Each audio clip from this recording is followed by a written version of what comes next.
Thanks, Han, Craig and Keith.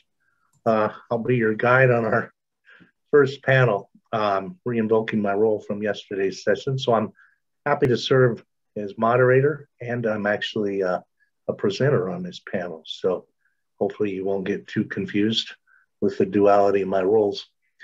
The purpose of this panel is to represent some assistance efforts, both from the private and public sector, to supporting Boster Forest Products business community, and also the actual on-the-ground work that needs to be done in the woods. And you know, in a broad sense, these will the panelists or the participants in our panel will talk about, you know, some innovations in financing and some innovations in trying to, you know, take advantage of the, you know, the strong preference that many consumers have for supporting their local communities and their local economies, and taking advantage of, you know, having the wood products sector take advantage of that particular desire. So I'm going to go ahead, start with our first panelist. That's going to be Rachel Wood.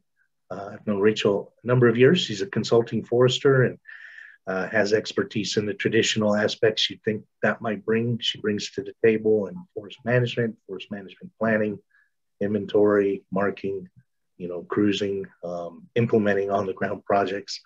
A few years ago, in her role as a consultant, she founded Source Verified Goodwood, which is a program to recognize Arizona's business community for the contributions they make to their forest conditions, forest health, and then at the same time for the products that they make. So with that, I'm happy to turn it over to Rachel.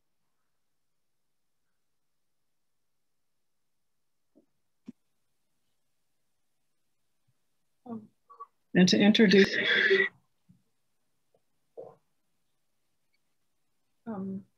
good morning, and thank you for this opportunity to speak at the SWERI Wood Utilization Team webinar, and to introduce you to the Source Verified Goodwood program, also known as Goodwood. Over the next 20 minutes, I'm going to tell you a bit about my vision for the program and how and why we got started. I will give you an overview of our accomplishments, where we are heading in the future, as well as how you can find out more information and follow our progress. Goodwood is a wood branding program that allows consumers to support forest restoration. Displaying the Goodwood brand verifies that their purchase comes from trees harvested for the purpose of restoring and protecting forest, and have been harvested using best management practices aimed at optimizing the ecological and social benefits of forest thinning while mitigating any potential adverse impacts. As you know, there is an urgent need to reduce the density of small diameter trees to protect forest, water, soil, and wildlife resources from catastrophic wildfire, insects, drought, and disease. Dealing with the biomass created from thinning activities is expensive and time consuming, and leaving the material in place actually increases the hazard and risk for severe burning and associated long-term impacts to ecosystem structure and function. Through branding, education, and marketing partnerships, Goodwood looks to increase the awareness of and demand for small diameter wood products derived from these forest restoration and wildfire hazard reduction treatments, thereby improving the cost effectiveness of these treatments and resulting in more acres being treated. Goodwood members get a fast, easy, and right-sized approach to product certification and markets, while consumers get a simple way to support sustainable forest practices, healthy watersheds, and their local economy. A win-win-win for consumers, forest product companies, and our forests. Before authorizing the use of its brands, Goodwood first verifies responsible forest management and harvesting practices, and second, uses a chain of custody process to track the forest products through the manufacturing process. Verified ecological and socioeconomic claims can then be made for these products. on the products themselves or off product. By applying and receiving authorization, a company becomes a member. In addition to the use of the brand, member companies are also supported by listings on the Goodwood website, consumer marketing, industry advocacy efforts, and information on new and emerging wood product markets. Our vision is of vibrant, healthy, and sustainable forest ecosystems that will continue to enhance people's lives for generations into the future. And in the future, progressive, appropriate, and responsible forest management is taking place at a high enough rate so that our forests are as intact and adapted to warming temperatures and drought as possible. We envision market-driven solutions that help achieve and maintain these goals. Here's a little background on the Goodwood program. In 2016, I was awarded a Collaborative Forest Restoration Program grant award with funding for a little over 2 years to develop a green wood branding program. Working with an amazing team of collaborators and a diverse working group, we researched and then designed the Goodwood program and began implementing the program with 5 inaugural members, and we exceeded our expectations. The Goodwood proposal was the right idea in the right place at the right time. Our forests are at high risk with catastrophic events happening with greater frequency. We have a long history of collaboration, and the disconnect between the product and the market is a barrier to forest restoration efforts. Similar efforts have occurred in the past, and there is an interest from new partners and new markets. One of the outcomes of a certification program is the opportunity for products made from a qualified production system to be identifiable in the marketplace, such as USDA organic and fair trade. As far as forest, the Forest Stewardship Council and the Sustainable Forestry Initiative are the leading third-party forest management certification programs, founded in 1993 and 1994. FSC evaluates, accredits, and monitors certification across more than 80 countries, and SFI, started by the American Forest and Paper Association, provides certificates to operations in the US and Canada. These programs refer to their products as well managed and responsible in the marketplace. However, FSC and SFI were not developed for National Forest System lands, and neither are they currently taking place on these lands. Also, there are no FSC certified forests in New Mexico, and the last I checked, there aren't any in the Southwest or Intermountain West. And there's only one SFI forest in New Mexico at the Philmont Boy Scout Ranch. This lack of certification shuts out local producers and local products from construction projects that require green building materials. One of our inaugural members described the situation perfectly. A great deal of green certified wood is brought into the United States from overseas. This material, once harvested and milled, is put on ocean liners, freighted to ports in the US, loaded on trucks, and then driven into New Mexico for lead green build projects. The wood passes right by our own overgrown, drought-ridden, and extremely fire-prone forest. Obviously, this undermines our forest restoration efforts. The 2016 CFRP grant provided funding with the goals and deliverables to improve the use of and add value to small diameter trees, and identify opportunities in green and certified wood product markets and programs, with a focus on National Forest System lands.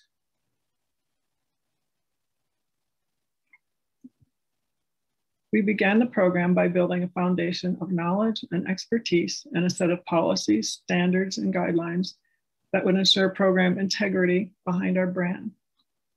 These were a crosswalk comparison study between the Forest Service policies and SFI and FSC certification systems.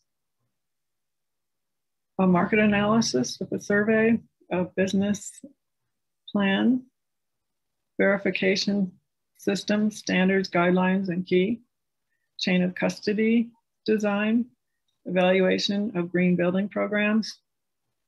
And we also produced a website and developed logos, brochures, and trade show materials, and had the 5 inaugural members. We completed a crosswalk study to demonstrate the alignment between SFI and FSC requirements and Forest Service laws, policies, and practices. The study found strong alignment with Forest Service policies addressing approximately 80 to 95% of FSC and SFI requirements. The gaps found related to unique prescriptive requirements and other non-applicable indicators. And Goodwood can apply environmental performance claims based on information in the crosswalk. Goodwood is currently the only verification and branding program for wood coming from National Forest System lands. Goodwood is also far simpler and less expensive than the leading certifiers. We completed a market analysis and survey with regional producers and New Mexico producers to ensure our program matched their needs. The majority of respondents were in favor of a source verified green branding program for federal and other lands. We developed a system to verify projects and the requirements for verification, with a focus on document review, such as NEPA documents. Also interviews and site visits as needed. Our NEPA experts studied many other forest programs and principles to prepare our verification standards, some of which are listed here.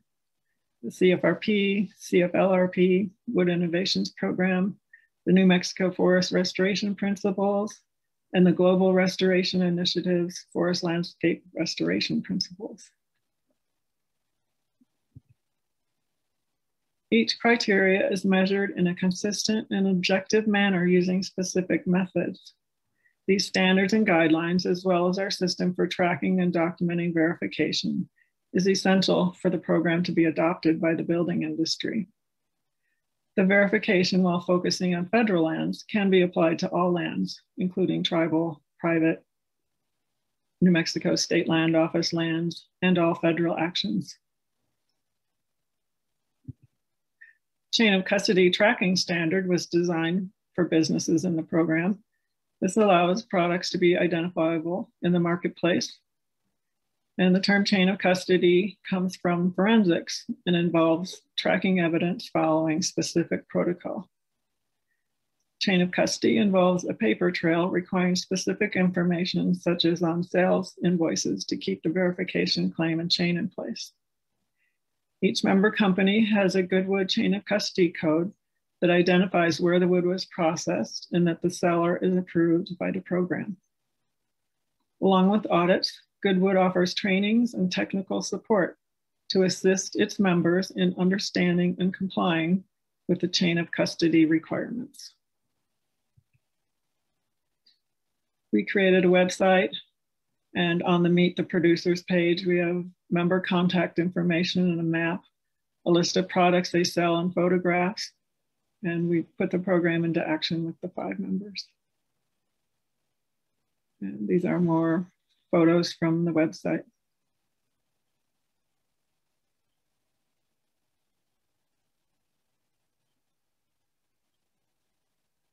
There are basically 3 steps to verification. Beginning with a simple application, the verification process includes document review, database entry and tracking, and site visits as necessary. All the complications are on our end with minimal paperwork required by the producer.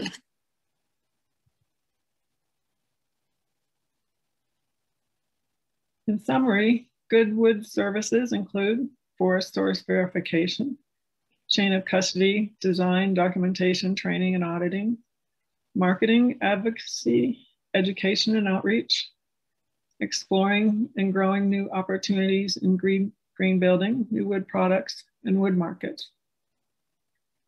Member companies can sell products with the Goodwood logo and various claims. Some memberships may take place in other states in the Southwest and Colorado. Since New Mexico wood producers sometimes sell their wood outside of New Mexico, and they may obtain wood products sourced from restoration projects in these surrounding states. So, what is next for the Goodwood program?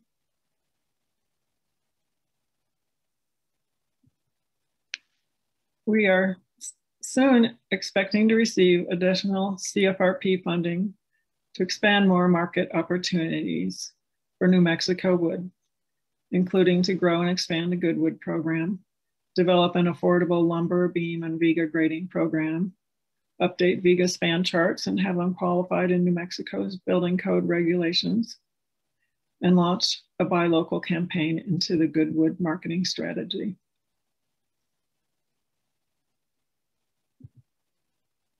This is our team of experts who make up the core team, those who have been paid and will be getting paid through the grant funding to produce documents and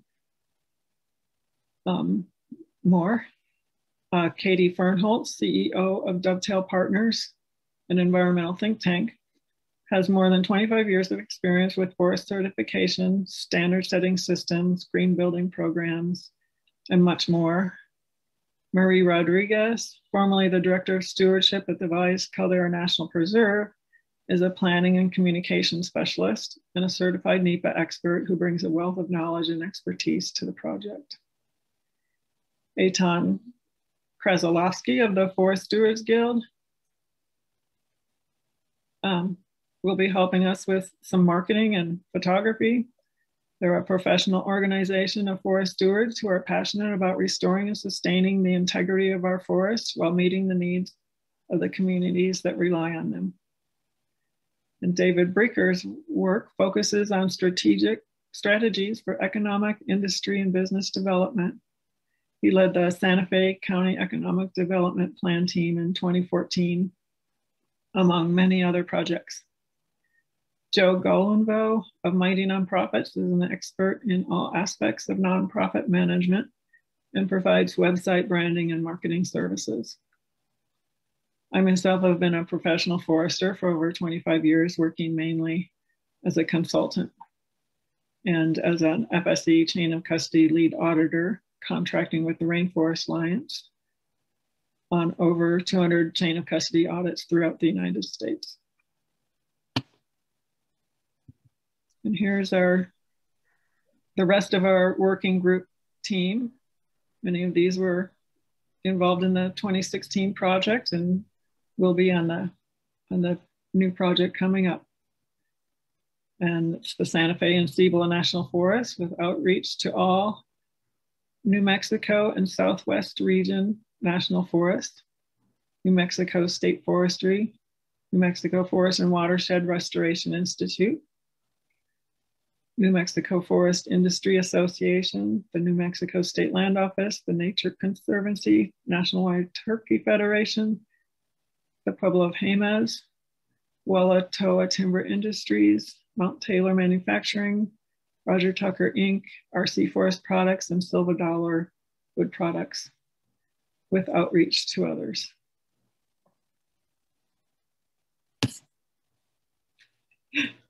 In the new CFRP, we will increase marketing, continue updating our website and brochures, attend trade shows and conferences, and outreach to multiple audiences of producers and consumers. We have several logo options for members and wood stamps, stickers, hang tags, and brochures that they can use. And in closing, we need a dynamic wood products industry that can utilize small diameter trees and vibrant markets to buy and sell these products. Everyone benefits if we increase the capacity and implementation of forest restoration, fulfill consumer needs, and support our local businesses and Goodwood is crucial to meet these needs. Goodwood members get a fast, easy, and right-sized approach to product certification and markets, while consumers get a simple way to support sustainable forest practices, healthy watersheds, and their local economy. A win-win-win for consumers, forest product companies, and our forests. Please join us to grow and build the program.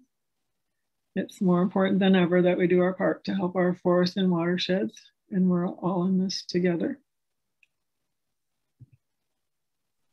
And here's my contact information, my email, and the Goodwood website address, which is goodwoodverified.com. And thank you very much for this opportunity.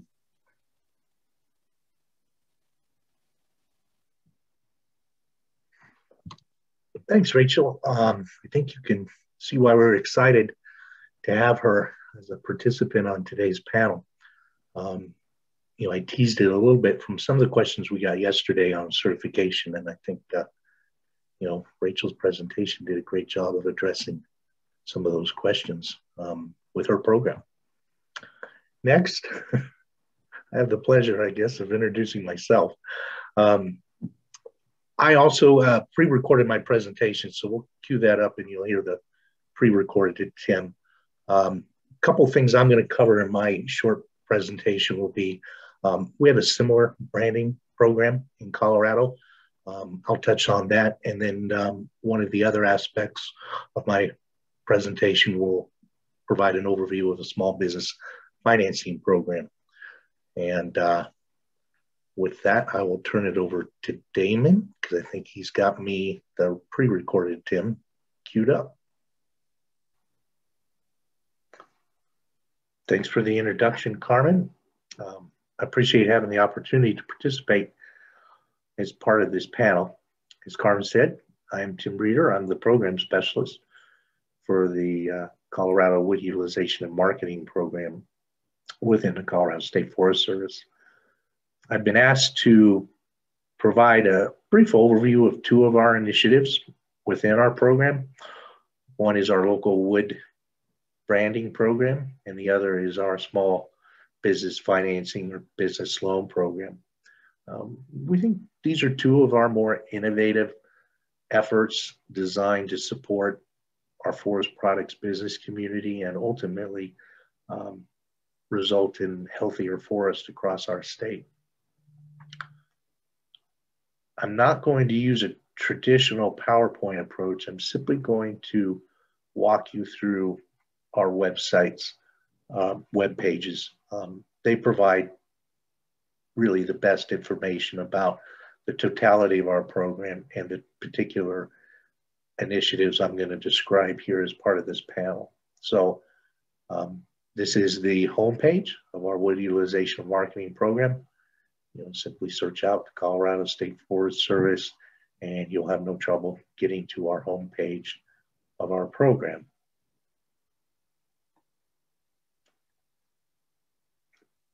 Now, two of the projects that I mentioned before I'll be talking about are represented right here, our local wood branding program and our small business loan fund. Talk about our local branding program first. This is called our Colorado Forest Products Program. It's trademarked through our Secretary of State's office in Denver. The motivation behind standing up this local wood program was based on some research a colleague of mine, Dr. Kurt Mackes, who had the opportunity to hear from in yesterday's session. Some research he did on the totality of Colorado's forest products markets. Among the things he was able to find was that Colorado relies heavily on wood products imports to meet our consumer demand. Upwards of 70%, sometimes exceeding 90% in certain product categories are imported into Colorado. These are products that are grown, harvested, and manufactured outside of our state, and then in some cases transported to Colorado over considerable distances.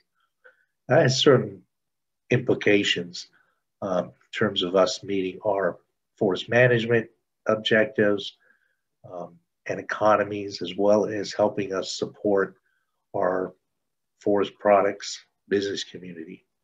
You can imagine the dollar flow that annually exits Colorado, and if we could capture the greater proportion of those dollars and apply them to our state's forests, to our local forests and our local businesses, I think that would be a benefit. Very simply, it's a free program. You basically, as a business, have to commit to using local wood in the products that you make. There's pretty much three roles that I see that this program fulfills. One is that it provides a means for the businesses that are committed to using our local wood. It provides them a means to be recognized for that commitment in the products that they grow, harvest, and manufacture locally and then sell to Colorado's consumers. Second role that it plays is it provides a conduit or a connection to those same said Colorado consumers. And the third role that it plays is, from a consumer standpoint, it gives them an alternative to feeling like that, their basic wood products purchasing opportunities are with their big box retailers. For those consumers that, like our businesses, want to demonstrate a commitment to their forests in Colorado and their local businesses, that's a role that that's a role that this program plays in helping those consumers demonstrate that commitment as well. Very easy to join. If you're a business, you simply familiarize yourself and accept the terms and conditions of our licensing agreement. Put in your business information,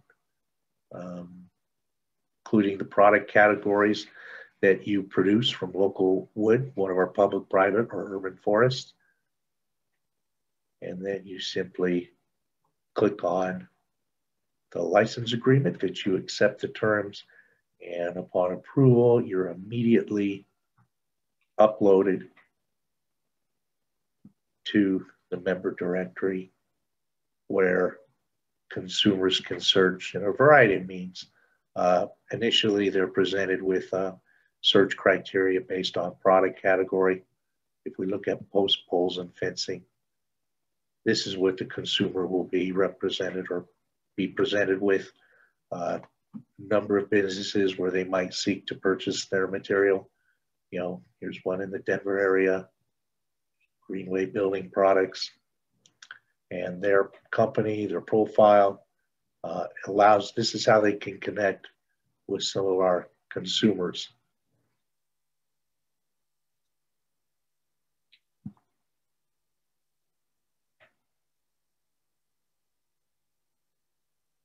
If we scroll down just a little bit more, you see again, I'm a little shy of 200 members currently.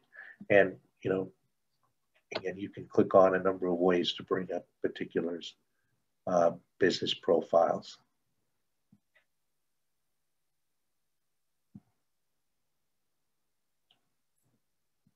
One aspect I'd like to highlight is our partnership with Colorado Proud. Colorado Proud is a similar branding program, but it represents the totality of our state's agricultural producers, farming, ranching, retail outlets, grocery stores that sell locally produced produce.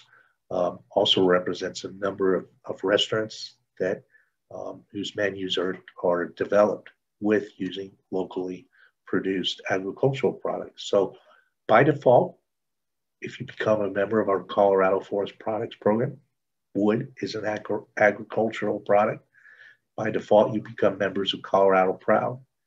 And through that partnership, a number of years ago, we were able to produce some television promotional spots, commercials, if you will, for airing along the Front Range of Colorado.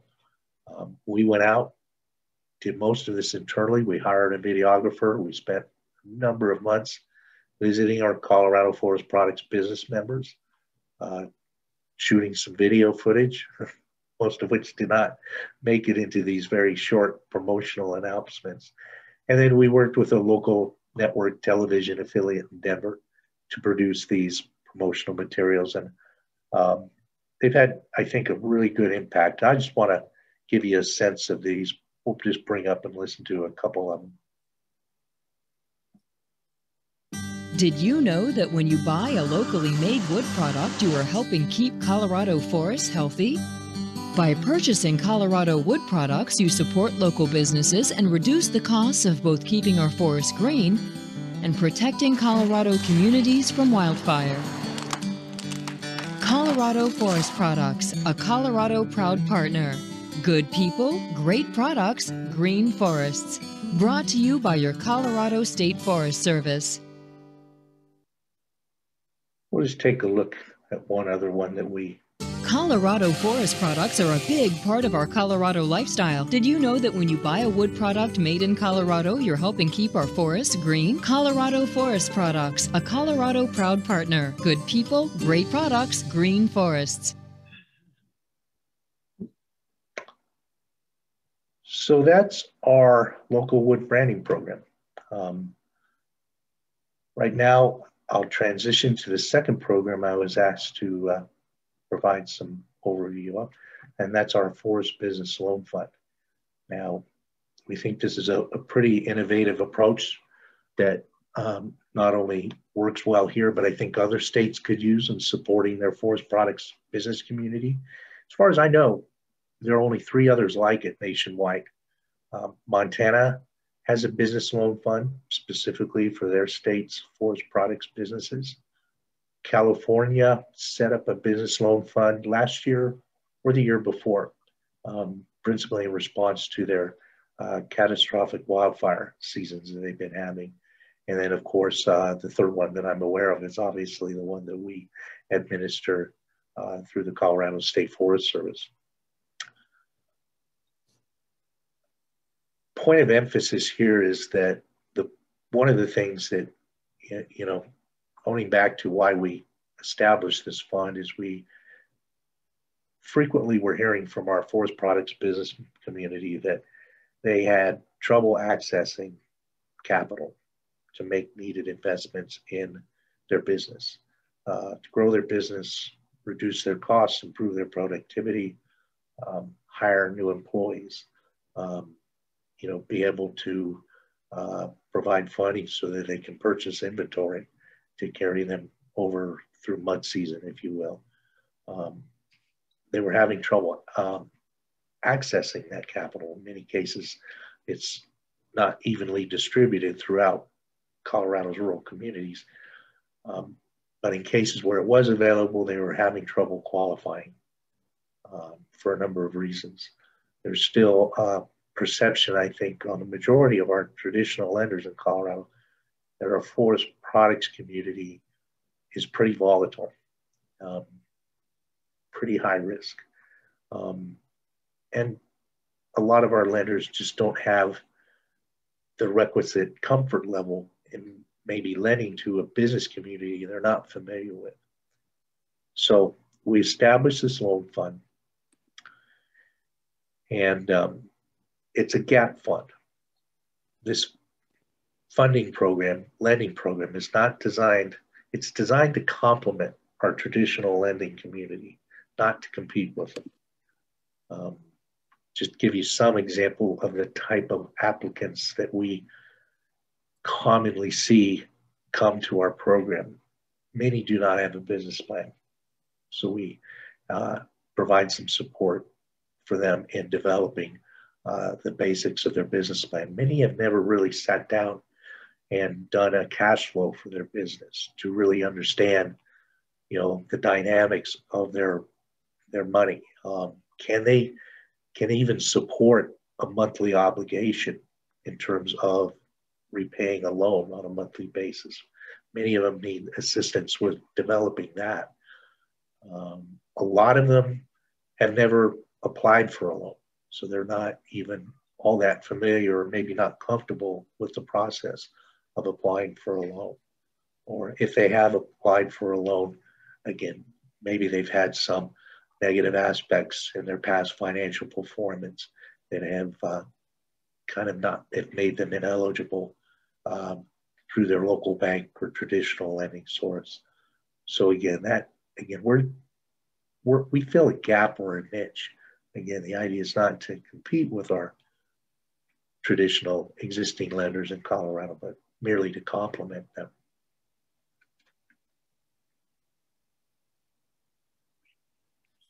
The homepage here gives you an overview of the program a little bit. Basically, to be eligible, you have to be a for-profit business located in Colorado. You can imagine most of the requests that we receive are for equipment purchases for in the woods, conventional harvesting and logging equipment, but also equipment that you'd see in a sawmill. That's also a big part of the request. One of the things we do allow, we don't require a business to, if we want to provide a loan to them, we let them make the decision on the equipment. We will finance used equipment, for example. Many of the lenders in Colorado may not be able to do that. Many cases, used equipment is comparable to something new. We leave that up to the applicant themselves. We visit with each applicant in person, on site. That could be their residence. Maybe they're running their business out of their residence, or we'll visit with them in the woods where they're working. And then we visit with them in person throughout the application process. Provide a lot of support through the application process. Each of our applicants must go before an independent loan board. This loan board adds another level of vetting, if you will. Again, our program is designed to tolerate a high degree of risk and volatility that we understand are part of these businesses. We want to take every step we can to mitigate that risk. And one of the things we're able to do that through some of our expertise in knowing these businesses, understanding the wood products industry in Colorado, wood products markets. And by employing this independent loan board, we're also able to do risk mitigation by soliciting their input on the applicants that we consider for funding.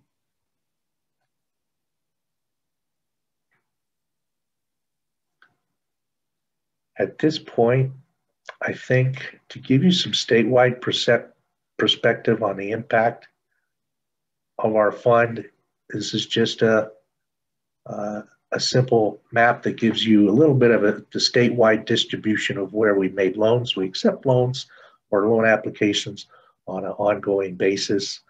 There's no particular deadlines or priorities, just whenever we're contacted with a request, then that becomes, we work with that applicant.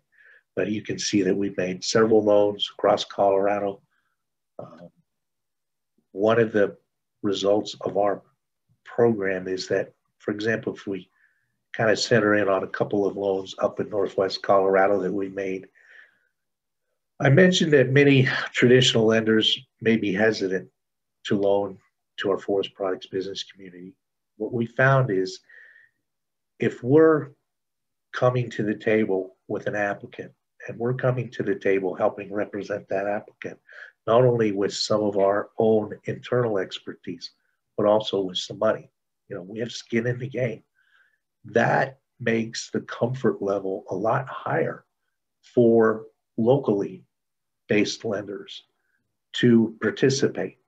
Again, the idea of risk mitigation, where, if we can have multiple lending partners, no one lender takes on 100% of the risk.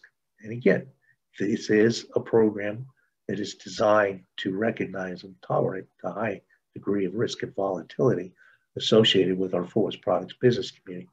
But you can see in these two cases, for instance, in Routt and Grand County, our funding was matched 1-to-1 or even exceeding 1-to-1 with partner-based lenders. And again, this is a result of the fact that we're coming to the table with a certain degree of expertise and funding. So you can see most of our loans across the state have been done in partnership with other lenders. Right now, in total,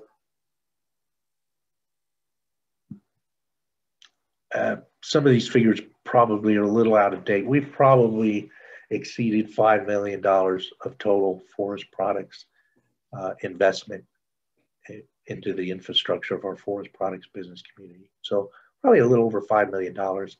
And as I alluded to before, for about every dollar we put in through our loan fund, we've been generally able to bring in $2 in matching or leveraging through our partners.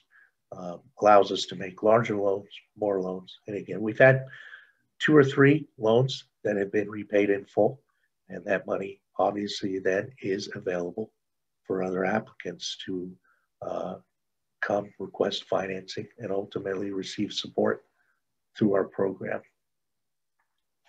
I think that I've kind of utilized most of my time. I appreciate the opportunity to share a little bit about our program and some of our efforts to support our forest products business community.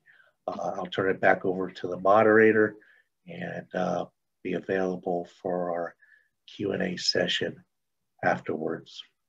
Thanks. All right, we're back to the live version of Tim Reader. And the live version of Tim Reader.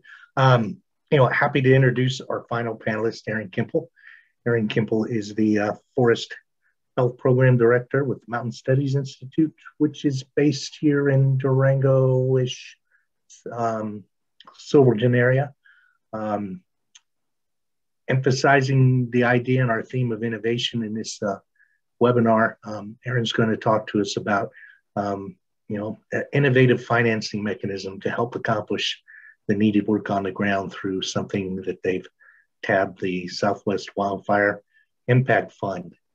So take it away, Erin. Thank you, Tim. I really appreciate it. And thank you all for being here and for being willing to listen to this presentation. I want to say out of the box, nowhere in that description did Tim mention that I'm an economist or that I have an extensive experience in policy work. I'm a forest ecologist, and I've been fortunate enough to work with a team of people like Ellen Roberts and folks from Quantified Ventures and the U.S. Forest Service to be able to hopefully come up with a creative solution to a need that we are seeing in Southwest Colorado, and I would imagine in other places as well, given that I've seen some other great examples come forward, and we can talk about that. But for me, it's really about this idea of how do we think about our local communities, where we invest our local dollars so that we can really secure our community's futures. And that's the perspective I come at this from. So hence, invest locally, treat locally. And I do work for the Mountain Studies Institute. I'm the director of forest programs. And we have an office in Durango and one in Silverton, Colorado. And as you can see here, our mission is really about mountain communities, bringing science to those communities, helping to innovate solutions, and then research community needs and inform, educate our communities about best practices. And it's really taking those questions from our local communities that got me to where we're thinking about how do we fund forest health treatments and thinking about the economic side of things. This is where we work. I love this image just because we are here in Southwest Colorado in the San Juan Mountains, and we work extensively across the San Juan National Forest, but we are the headwaters for a lot of communities in a lot of states to the south and to the west of us. And so what this map sort of represents with the snow on the peaks, while we started as a mountain community organization, we very quickly realized that our work is informed by influences what happens downstream in our high desert and communities to the south and to the west of us. And so we are really proud to be able to support that cross section, bridge those different ecosystems and community types. You guys have all heard a lot about the need. I think you're all very aware of the need. You know, we live in an ecosystem where wildfire is a natural component and has done its work for a long time. And then we got really good at suppressing the work of wildfire. And so we're dealing with some of the ramifications of that with dense forests that doesn't necessarily allow for economically viable wood. We have to get creative about the wood that we use, think about the ecosystem health, think about our community's relationship with these forests and with wildfire. And it's not just the fact that we change the dynamics in the forest, but our community dynamic with forests is also changing. We have growing populations that are expanding further and further into our forested ecosystems. And so that association between community, wildfire, forest ecosystem is much tighter than it even was before. And that relationship is changing. And we're seeing bigger fires. I think, you know, these are images from the West Fork fire, but we have seen larger fires last year up on the Front Range with the Cameron Peak, the East Troublesome fires. Those were large fires. And then we've seen everything that happened in California as well. And so, you know, our communities are threatened by these wildfires. So are our ecosystem services, like the water that we all rely on. And, you know, in the case of the Front Range, you have primary, secondary watersheds that were all burned in just 1 year. So that association is changing. The conditions on the ground are changing. So we're seeing drier climates with the potential for bigger fires. And so it's just something that we all need to be thinking about and working with our communities to think about proactively. And that's a big part of the approach that we take at Mountain Studies Institute and kind of what got us into the Southwest Wildfire Impact Fund. This is a map of the San Juan National Forest plus forests down into New Mexico, including the Carson. And if I had updated this map, that blue outline would also incorporate the Santa Fe. What this represents is that we have rural communities dispersed across our forested ecosystems. They each have issues and concerns and associations with the forest that are relevant to those communities. And so we've been working, and Craig mentioned the value of collaboration, and that being, you know, a growing and evolving component of how we look at our forest ecosystems and our community relationships.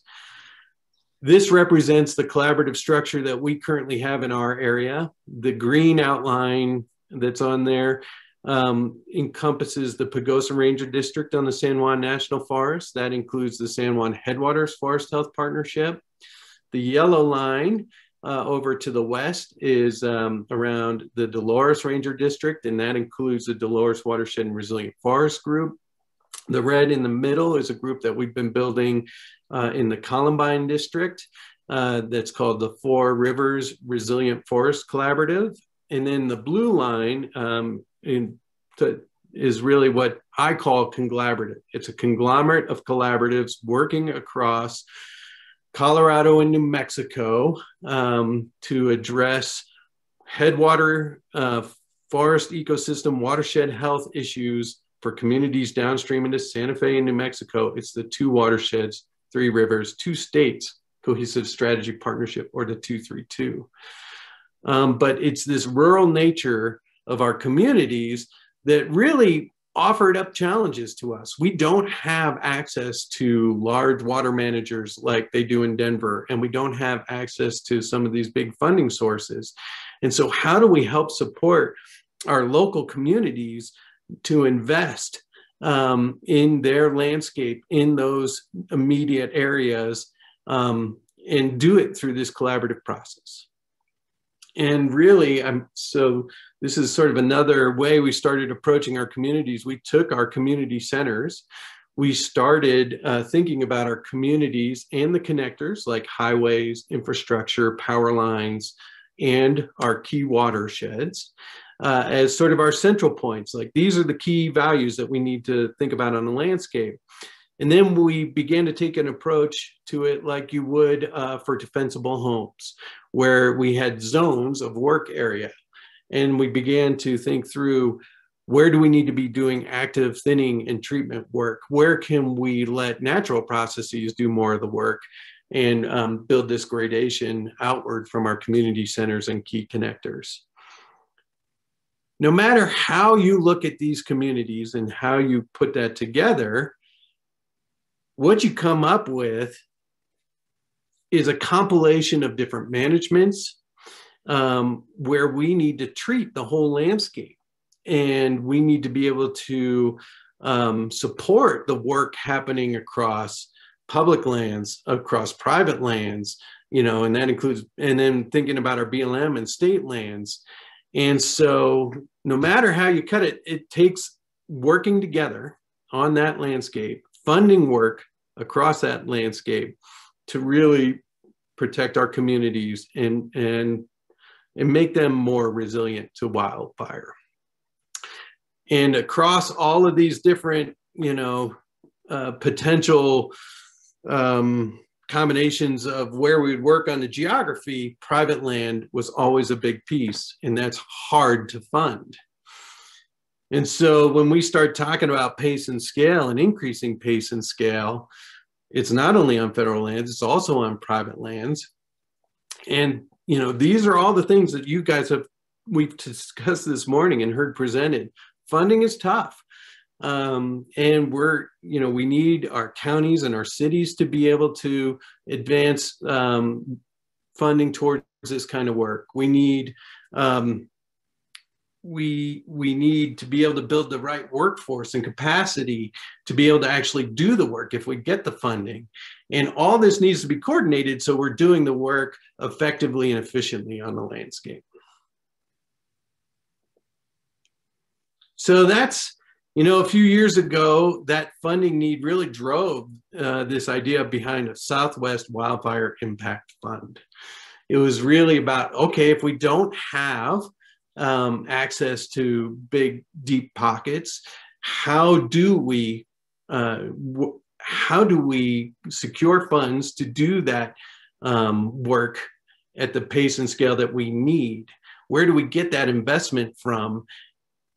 Is a grant by grant application really the best process? And are we actually doing enough work that way? And so we got some initial funding. These are the funders for the whole program. I want to really thank the Walton Family Foundation and the Forest Service, who really about 2 years ago said, yep, we'll support you in doing a feasibility study. And so we sort of started exploring, is a fund mechanism feasible? And now that I think after going through that feasibility study, we've said, yep, it is. We need to think through what this is going to look like.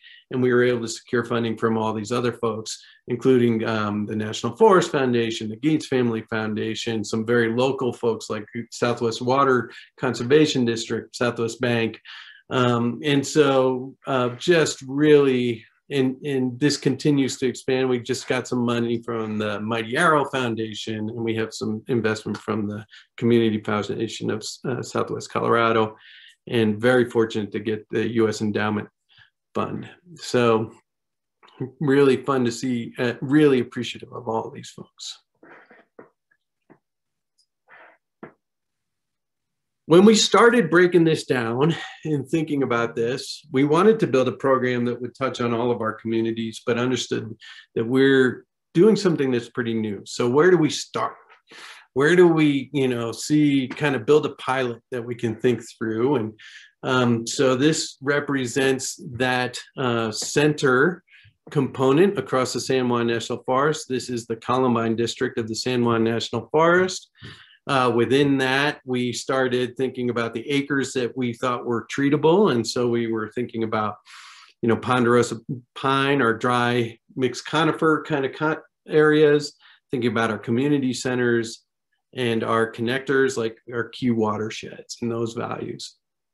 And wanted to make sure that we are looking at what's high risk, what's going to make our community resilient. Think about where we could actually move the needle as far as exposure to wildfire, and what vegetation types we need to work on. And then that helped inform how do we bring the right governments, agencies, the right interest to the table so we can have a conversation about this.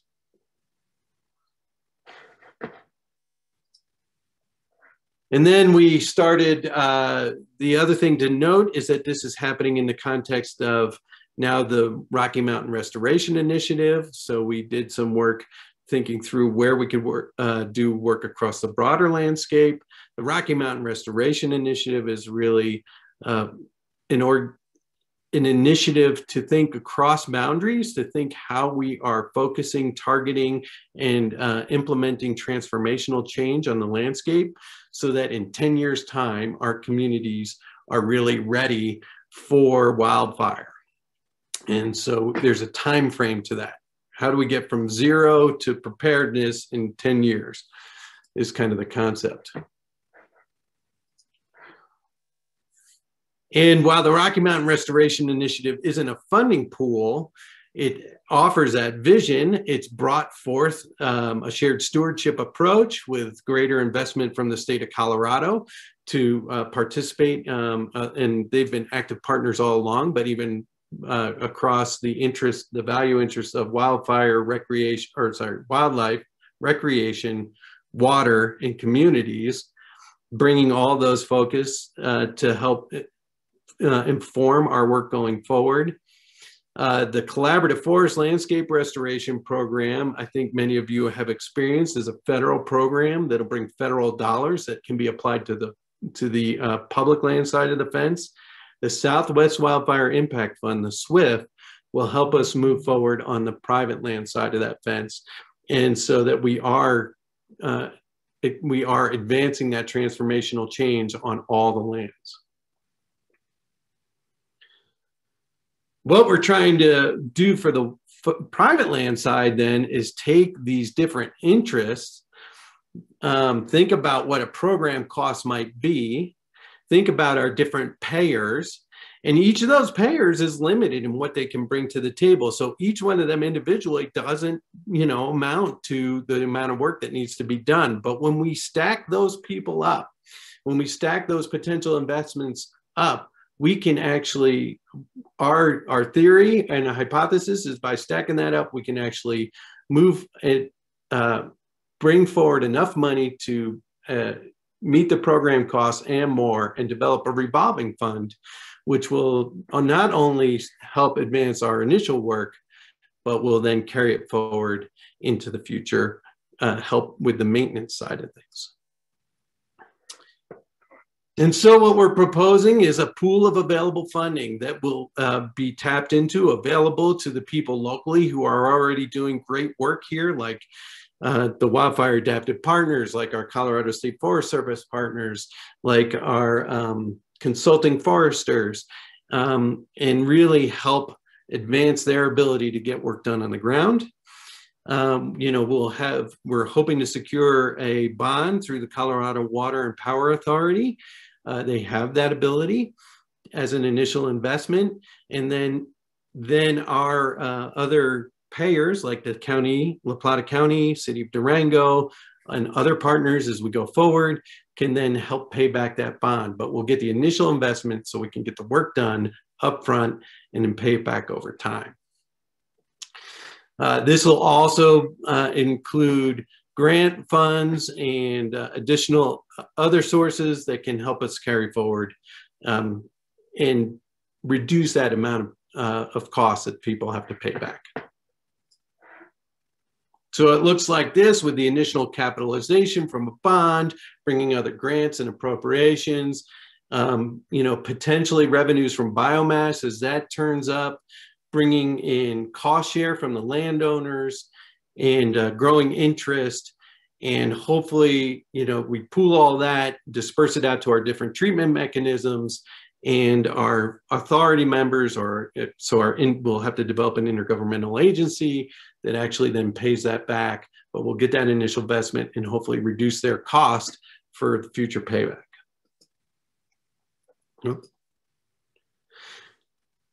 This needs to make sure, we recognize that we need to make sure that we are doing the work that meets the needs of our payers. And so we want to build into this a monitoring component where we're kind of define our outcomes with our payers, make sure that their goals are acknowledged, build a monitoring program, and use that monitoring program to make sure that we are doing the work that they're paying for. And if we are, then we can use that to kind of calibrate how much our payers have to put back into the fund or pay back in any given time. So this just suggests that if we're having a greater impact, hopefully then that can help us reduce our lows, reduce what their annual contribution is. If we're lower, then we'll have to think through what does that mean to our payers. But ultimately, the idea is that by demonstrating that we're having the impact, we can secure a better cost-benefit association. So why this model? Why this revolving fund, which is sort of the key component to this, is that we get these initial investments, but with the with the payback, with the continued investment, that will secure a fund that'll be in place for extended period of time. The group gets to decide what is going to happen to it, but it allows for maintenance into the future. Why are we thinking about this model? Because there are great examples. You guys heard of great examples this morning of other people doing this work. In Arizona, they have a community that was willing to accept a tax on itself to think about its watersheds. Same thing in Chaffee County. They also have a community that said, we're going to put a tax on some of our, some components of people like lodger's tax so that we can get this work done. And then there's also the great example of the Rio Grande Water Fund, where they're pooling money. And so, we're thinking through the needs of our community. We were thinking about what we had in place, and the fact that a loan would be helpful to actually move things forward out of the gates, that we are limited in what the initial investment can be from our counties, from our cities. So if we could get that loan for the upfront costs, and that would allow us to disperse payment over time. And it does become this sustainable revolving fund. And it's a long-term cooperative approach where we're thinking about this thing in a coordinated manner for the long haul. And I like to think of it as then, this helps us gear the engine up and get it rolling, and that carries us well beyond, the bond is about a 20-year bond process. And so this gets us well beyond that 20 years. And we know there are challenges with this. Like we have all seen these challenges. You guys all will recognize this list. We're asking partners to come together, payers to come together and develop shared priorities, right? And to take sort of an altruistic approach and recognize that work in one area will be beneficial, although it's not immediate directly within their region, it'll be beneficial for securing water and that sort of thing.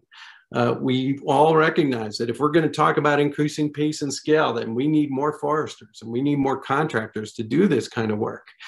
How do we disperse funds in an equitable fashion and make sure that everybody's feeling like their needs are being met? And public support is going to be one as we think about more activity on the landscape. And what does that mean for community support? And this is something you've been talking about now for 2 days, wood utilization. What do we do with this stuff that we pull off the landscape? But if we can do this properly, you know, and we think about this collectively, bringing together our collaboratives, bringing together our payers and our different areas of interest, I think we can build a model that helps us think through the ecological, economic, and social values of our forests and what they mean to us. And while I don't suggest that every project that we ever propose is going to hit right down here, smack dab in the middle of this Venn diagram, I think as you take the scatter plot of different projects and work, we will ultimately pull all that together to meet in the middle, right? So it's the combination of the different work areas. I have been told that this model's a little bit outdated. We need a different way to represent this. That's saying that ecological health is economic health and social health and social health. And so kind of I'm trying to think through that, but this I think is a good way to think about how we're taking up an approach to our forests.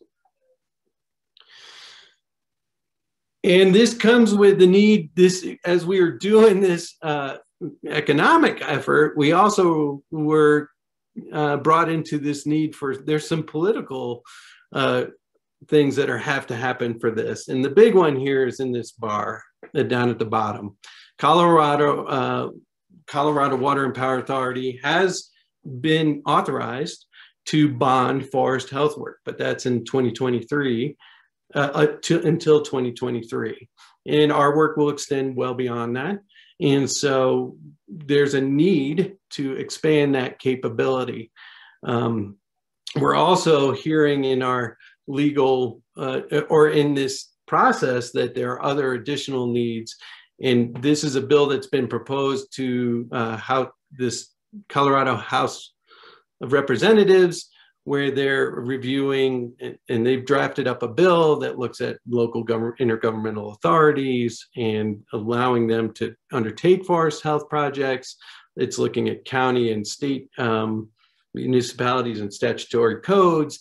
It's also looking at how do we get some of these other water conservation districts to be able to invest. So it'll be interesting to see how this moves through the state. It just passed the House of Representatives Ag Committee. I think it now moves on to their budgeting process. And so just watching this as part of an interesting aside is in what it means for our impact fund efforts. And really, this is the team of folks that have been working on this. I can't give enough credit to them. Ellen Roberts, who used to be working on the Hill up there in Colorado State Senate, Jason Lahan with the National Forest, Bob Cole is a lawyer helping us think through an intergovernmental agreement with the county and the city of Durango, and then a whole team, Todd Appel, Ben Cohen, and Laura Dresser from Quantified Ventures. And that's what I have, and be happy to offer any information to what I can as far as how this actually plays out. Thanks, Tim. All right. Thank you, Aaron. Lots going on in our little corner of the state. It is. Damon, behind the scenes, has given me approval to cut into our break time. We do actually have quite a few questions that we thought it was important that we address. So don't worry about the break. We'll still have it, but we're going to take our requisite 10 minutes here and see if we can go through a lot of these questions. So Rachel, kind of, I think a couple of them are the same question, but here's one for you. I think one of our attendees asked, is there a Goodwood program in Arizona? And related to that is, what would it take to expand your Goodwood program into Arizona? Yes, it's definitely applicable to Arizona. So, and actually the program is scalable to other regions, other places. But again, we've just had the 2 years of funding, and we're hoping for more. Well, we're about 95% sure we're getting more funding, and that will really help us grow the program and expand that to get more members. Okay, thanks, Rachel. And I'm going to address this one to you as well. Have you worked with the American Tree Farm System or considered working with their program? Yeah, I'm very familiar with the program as a consultant for private landowners, and we have representatives on our working group. And any tree farm would qualify in the Goodwood program. We've determined that. And of course, we looked at their standards when we were putting together our verification system. And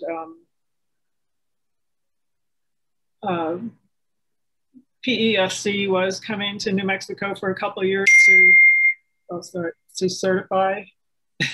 And but they're no longer doing that. So there really is a need for private landowners also, but we're also focusing on the Forest Service lands. Okay. So a question on, with these branding programs, how do you address situations where the producer utilizes material from non-qualifying source, or do you require exclusive use from the qualifying sources to be part of the program? Oh, that's a really good question. So that has to do with chain of custody. And, there can be requirements for segregating the materials, non-qualified wood from what we've qualified. And so far we've been aiming the program that, every piece of wood that is qualified as good wood actually comes from a approved forest restoration project.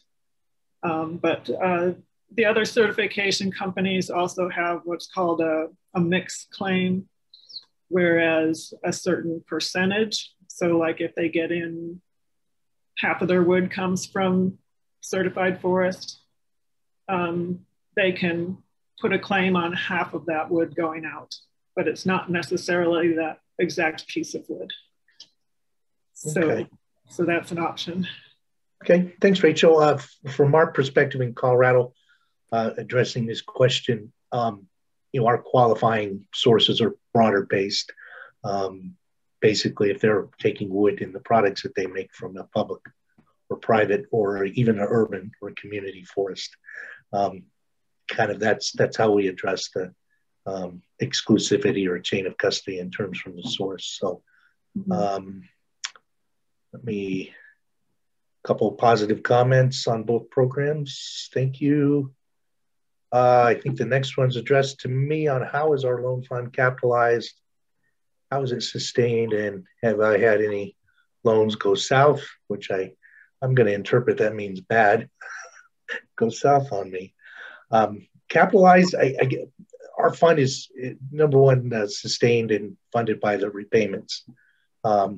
And then it actually was initially established as well through some severance tax dollars or oil and gas tax receipts in Colorado fund the program, which is a little bit of a challenge right now. If you've, Colorado's kind of, their oil and gas receipts have dropped precipitously, well, a lot lately. So we're not as guaranteed of getting those additional funds like we have in the past. And no loans have gone south on us.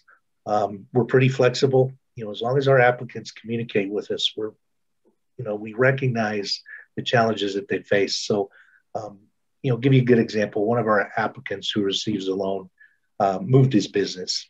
So he took, roughly 6 months where he was not producing cash flow when he made his move. And we certainly recognize that.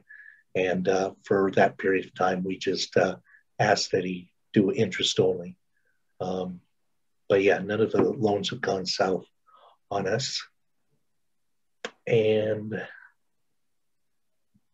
Let me see. There's a question, looks like, Aaron.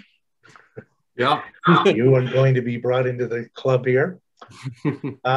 Has economic analysis been done that might show the difference in cost between a proactive approach like this compared to the reactive approach around fighting severe wildfires?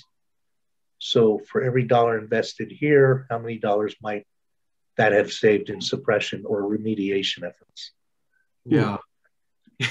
Well, there have been several, and Tim, I'm sure you probably know of some too, but I think, essentially the calculation that I've heard, and there's a range between, for every dollar you spend proactively, you save somewhere between 4 and 8 on the kind of response side. And so we did do a calculation. I don't have the numbers off the top of my head right now for just the 416 fire, here in Durango. I think those are really important ways to think about, why invest in proactive work.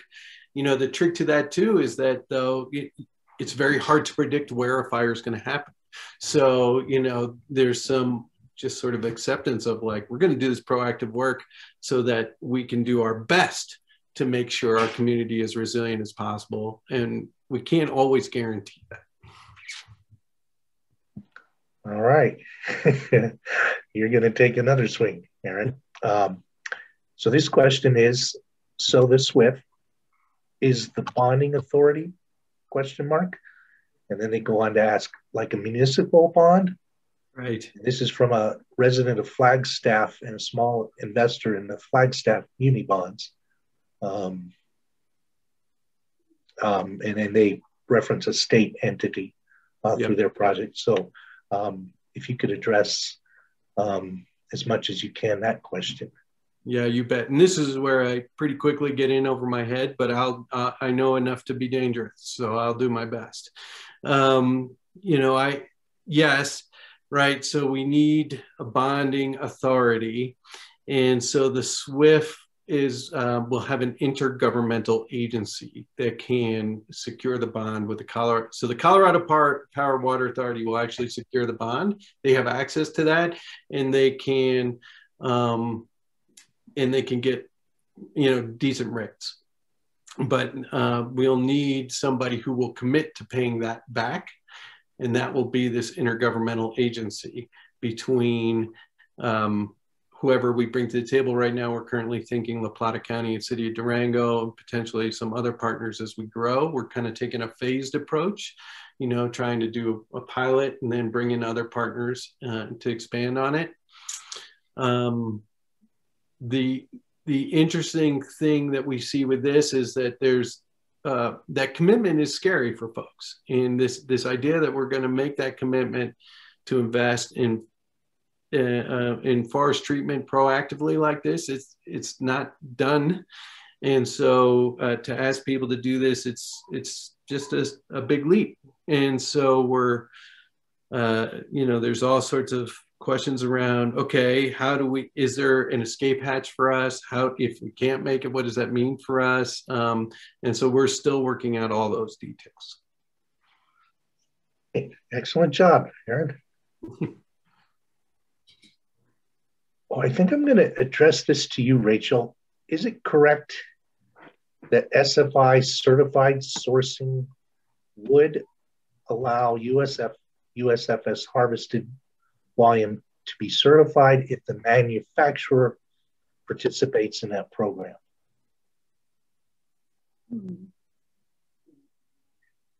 I'm not exactly sure on that one. I do believe I've heard that. Okay. So, but I don't know any details, sorry. Okay. And I think those are all the questions I'm seeing in our Q&A box. There was one in chat I saw earlier, or maybe one or two. Let me just go through that real quick. Okay, one of them was already addressed, related to the tree farm program that Rachel addressed that. Okay. here's a question, another one, Rachel, in the chat. Goodwood is a great project, and I'm hoping we can adopt this in other parts of the country. This person has two questions. The name suggests that there is a, quote, bad wood.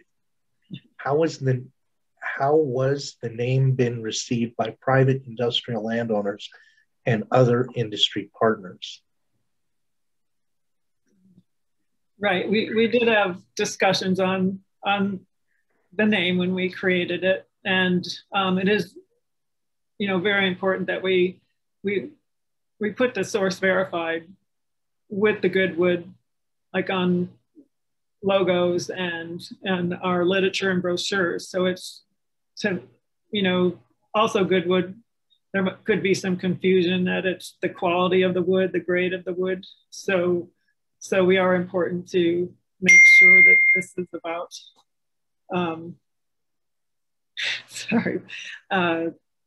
the forest source verification. So, you know, it's easy to remember. So we went with that name, and it's just easier to talk about it as Goodwood than source verified Goodwood. So that's our. Okay.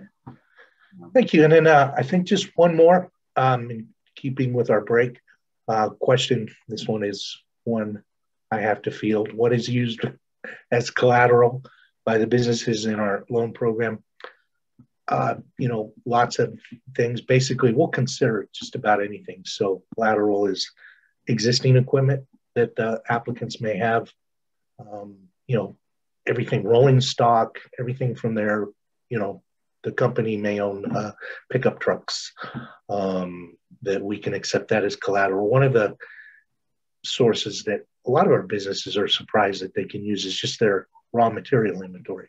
So we accept that as collateral, raw material product inventory. In some cases, that's very valuable in terms of meeting the requirements for collateral in our program. So thank you, everyone that submitted a question. And thank you, obviously, Rachel. It's great. Aaron, great panelists and great presentations. And I think we're going to go to break. I'll let Damon come in if he's got any housekeeping, any kind of updated information he'd like to share. Otherwise, thanks much, Rachel, Aaron. Thank you. Great. Thank you. All right. Well, thanks, Tim, and all the presenters in the last panel. I think in the interest in staying on time, let's take a short break, and then we'll reconvene at 10:30 to stick with the agenda. And the next section will be about success stories of forest products businesses in the Southwest. So yeah, we'll reconvene in just a few minutes here at 10:30 Mountain Time.